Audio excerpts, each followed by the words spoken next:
अग्निपथ को, मगर ये स्कीम जो है मेरे हिसाब से इसके अंदर खामियां हैं।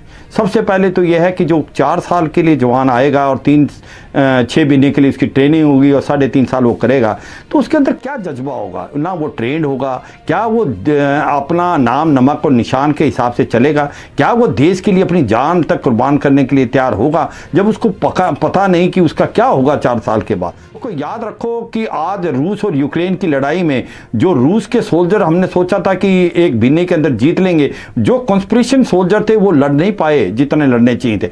चीन के साथ क्या हुआ, गलवान में हमारे जो 20 जवान शहीद हुए और चीन के कम से कम 100 जवानों को हमने मौत के घाट उतार दिया क्योंकि कॉन्स्पिरेशन आर्मी थी। तो ये जो कॉन्ट्रैक्चुअल है 4 साल का, मुझे लगता है ये एक बड़ा रिस्की है। और दूसरी बात, उसको हरदम ये फिक्र रहेगी जैसे वो आता है कि मेरा 4 साल के बाद क्या होगा, और 4 साल के बाद अगर वो जाता है इन्वायरमेंट में, उसको ये नहीं पता उसको जॉब मिलेगी या नहीं। तो ऐसे में या तो वो मिनियल जॉब करेगा या वो एंटी सोशल एक्टिविटी में भी जा सकता है, ट्रेंड आदमी है। यह भी एक बहुत बड़ा शक का विषय है। और सबसे इंपॉर्टेंट चीज ये है, अगर ये स्कीम अभी आ गई है कि क्या इस स्कीम को हम कैसे अच्छा कर सकते हैं। मैं ये कहता हूं कि क्यों नहीं कि ये जो 75% जो जाने हैं इन्वायरमेंट में, इसको सेंट्रल आर्मड पुलिस फोर्स में लेटरल इंडक्शन किया जाए, क्योंकि ये ट्रेन है, मोटिवेटेड है, डिसिप्लिन है, आपको ट्रेनिंग में भी पैसा खर्च नहीं करना पड़ेगा। तो मुझे लगता है सबसे अच्छी बात यह होगी कि ये जो 75% है जो कि यंग है, 21 साल की उम्र के हैं,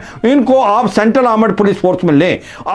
अगर आप सेंट्रल आर्मड पुलिस फोर्स में नहीं ले सकते हैं, उनके अंदर भी अगर 50% ही ले सकते हैं, तो फिर आप जो गवर्नमेंट के दूसरे ऑर्गन हैं उनके अंदर इनकी सीट मुकर्रर करें, उनको प्राइवेट सेक्टर में करें। अगर आपने सोचा कि एनवायरनमेंट लेगा क्योंकि स्किल्ड है, ये डिसिप्लिन है, मुझे लगता है ऐसा नहीं होने वाला। मैं टेरिटोरियल आर्मी का हेड था 2.5 साल, मुझे पता है कि जो जवान बाहर चले जाते हैं उनका बहुत बुरी हालत होती है। तो इसलिए मैं ये कहूंगा इस गवर्नमेंट को कि अब आपने ये स्कीम रोल आउट कर दी है, क्योंकि प्रॉब्लम थी, पेंशन रिड्यूस करना था, और आपने एक प्रकार से जो मिनिमम एज जो थी, एवरेज एज 26 से अभी 21 साल हो जाएगी, अच्छी बात है। मगर सच्चाई ये है, ये एक्सपेरिमेंट पहले एक पायलट प्रोजेक्ट चलाना था, क्योंकि ये बहुत ज्यादा कॉस्टली पड़ सकता है, ये देश की सुरक्षा के लिए बहुत खामियां कर सकता है। और समझना कि दो तरफ आपके दुश्मन बैठा हुआ है, चीन और पाकिस्तान। चीन का जो डिफेंस बजट है